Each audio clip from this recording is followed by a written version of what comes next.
Well, here goes nothing.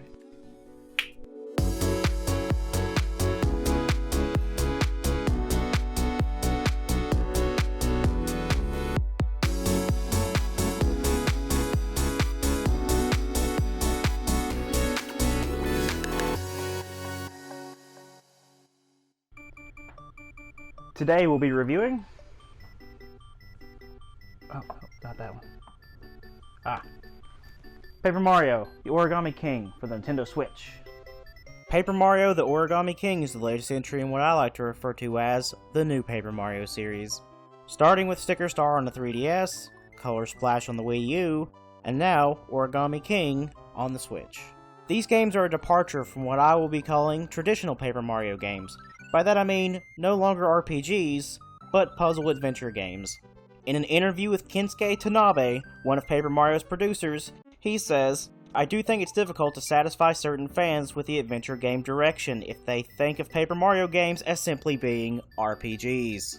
You see, for those of you who might not know, Paper Mario was originally an RPG series starting back on the Nintendo 64, being a spiritual successor to the 1996 Super Nintendo game Super Mario RPG: The Legend of the Seven Stars. So knowing its heritage, you can see why people would think it should have been an RPG. I, for one, wasn't a big fan of the change, because what I don't understand is when a game franchise changes its core gameplay. That's like saying, I can't wait for GTA 6 when it stops being a sandbox crime sim game and becomes a Cooking Mama knockoff. But I get it, Nintendo wants to try to keep things fresh. Gotta recapture that Wii casual market. I do, however, want to clarify that this review is my opinion, and even though I'm a fan of the traditional Paper Marios, that I went into Origami King with an open mind and hope for the series because I want these games to succeed, and they don't have to be RPGs to do that in my mind. The story. Now I want to start off by personally thanking Origami King story writers. I never, and I mean never, ever believed we would get another great story from this series after Super Paper Mario. And that's not trash-talking the new Paper Marios. In an Iwata Asks interview on Nintendo's website about Paper Mario Sticker Star, Kensuke Tanabe stated, "We did a survey over the Super Paper Mario game in Club Nintendo, and not even 1% said the story was interesting." And earlier in that same interview, he stated that Shigeru Miyamoto said from the start of the project, it was fine without a story, so did we really need one? This interview always saddened me, because I remember reading it whenever I wanted to know what went wrong with Sticker Star. Because one of my favorite elements from the traditional Paper Mario games were their story. So imagine my surprise when Origami King actually had really enjoyable characters and story, with lots of fun conversations and interactions with the characters, and an ending that will stick with me long after this review. But by far, to me, the star of the game is Mario's companion, Olivia. She is one of the greatest additions to the lovable cast of characters from the Paper Mario series. She is kind, caring, and loves life, and I feel like that makes her really endearing. There are several times in the story that her reactions and dialogue had me smiling ear to ear, and I really felt for her wanting to stop her brother from fulfilling his evil scheme. Needless to say, the story was my favorite part of the game. I do want to make a quick call out for something in the game that some people might not even see. There are several spots in the world where you can fill in mushroom-shaped doors with confetti. These are doors to a small, bad guy cafe, and they usually have a few of Mario's paper baddies enjoying a drink. You can join them and partake in fun conversations, either with them or with the bartender. I always looked forward to finding these shops for another snippet of world building. While we're on the subject of the story, if you saw the trailer for this game and thought the bosses looked out of place, you're not alone. But having beat the game, I can assure you they still do, though there is a story reason for them. Design.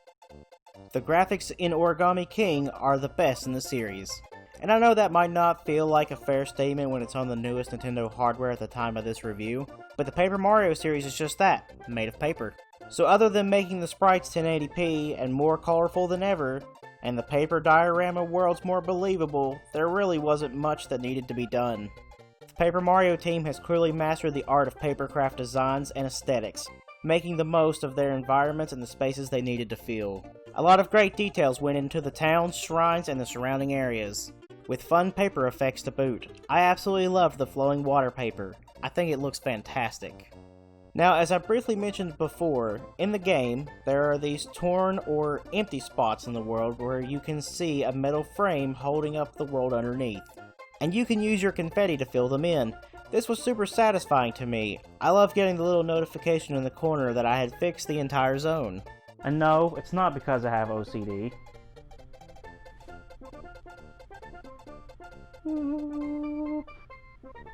All in all, the game is very pleasant to look at and explore. The music! The music in Paper Mario The Origami King, for the most part, just didn't stick with me.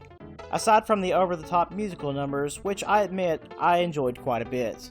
Honestly, other than the musical pieces and a segment of the game that was music-focused, I can only remember one other song, and it's when you get to a certain part of the game and the combat switches from its normal music to a metal-esque guitar song. And I'd be lying if I said it didn't have me bobbing my head to it. Speaking of the combat music, even though it changes in every zone, they outstay their welcome fairly quickly, being the main songs you hear for quite a long while and oftentimes against your will. It's a little disheartening since I can remember so many of the songs from other Mario games and other Paper Mario games that I still listen to today, that Nintendo should totally put on vinyl. Fun little side note, I love to collect vinyl records, and seeing the record shop in Shroom City and DJ Toad use vinyl made me pretty happy. Enjoying the review so far? Please consider clicking that subscribe button to follow my content, and if you want to be notified as soon as I release a new video, be sure to ring that bell. The combat!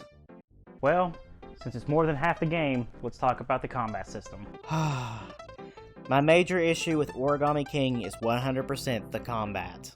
For this game, they have implemented a ring puzzle-based system where you have a limited number of moves via spinning or sliding panels to line up the enemy so that you can get an attack bonus. Okay. I didn't really find this system too engaging or fun enough to look forward to battles. It became quite repetitive very quickly.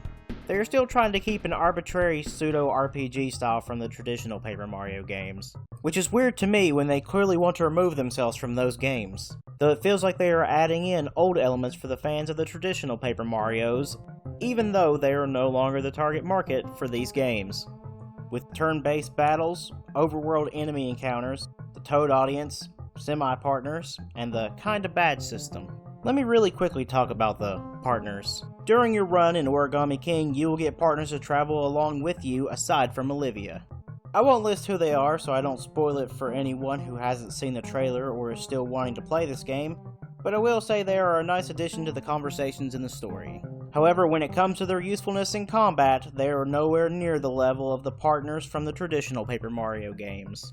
In those games you had full control of the character and it made them feel like an essential part of combat. In Origami King, they usually just chill and wait for your turn to end to either run up to the enemy and do nothing or launch a random attack. It's not inherently a bad thing, but half the time they just feel useless. Moving along. Why is there so much combat in Origami King? The only reward you get from it is coins, and the main use of coins is buying stuff for battles or for assistance during battles. Now, if you are a 100% completion nutter, or you are stuck on an island and only had this game to play, you can occasionally spend coins on collectibles for the museum. To me, this isn't a rewarding gameplay loop. If the only reward for combat is more combat, and it doesn't help you feel like the last battle meant anything, then why bother with the combat at all? Even with the small amount of battles that I engaged with, I still had close to 50,000 coins at the end of my playthrough. And that's even with buying almost all of the accessories, including the optional ones, and stocking up heavily on the in-game items before the last location. I often avoided combat and wished that you could just simply skip or run from any of the battles that you accidentally bumped into. But Val!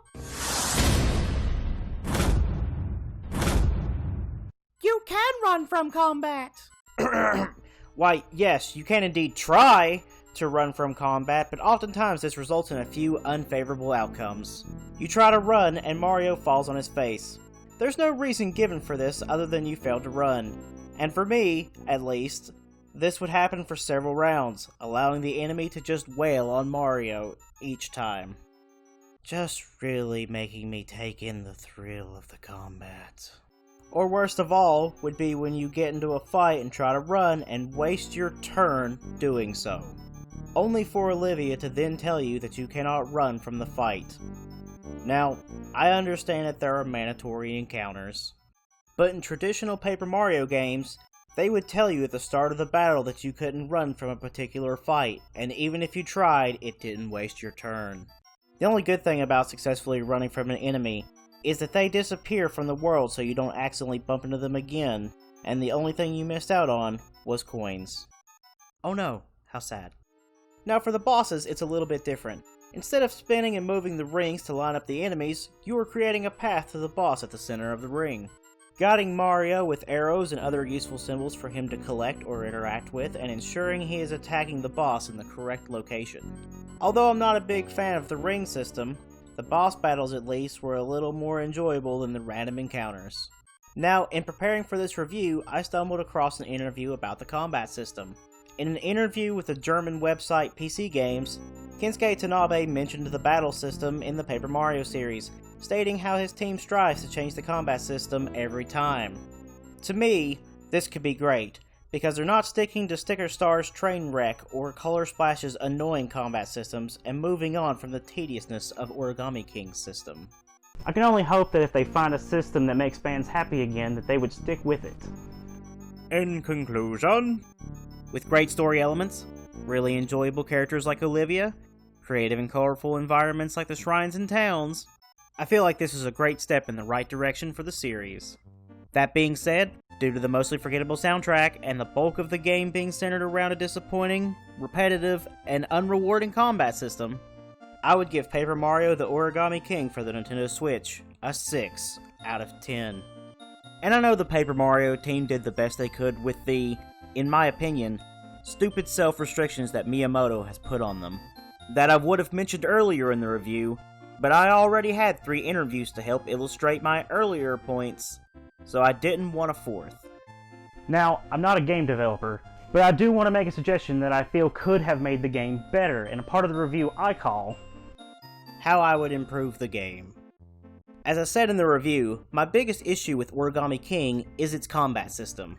It's clear we are no longer getting a traditional Paper Mario RPG system, but there is a great alternative. During several parts of the game, there are combat sections outside of the ring-based battle system that involve you outmaneuvering and either jumping on or hitting the enemies with your hammer. I personally feel that if the whole game would have adopted this field combat system, that Origami King could have easily been an 8 or even a 9 for me. Well, that was my review of Paper Mario the Origami King for the Nintendo Switch. Did you agree with my opinions? Do you think this is a fresh start for the Paper Mario series? How would you have fixed the game? Let me know down in the comments below. Be sure to check the description for social media and Discord links, and thank you guys for watching.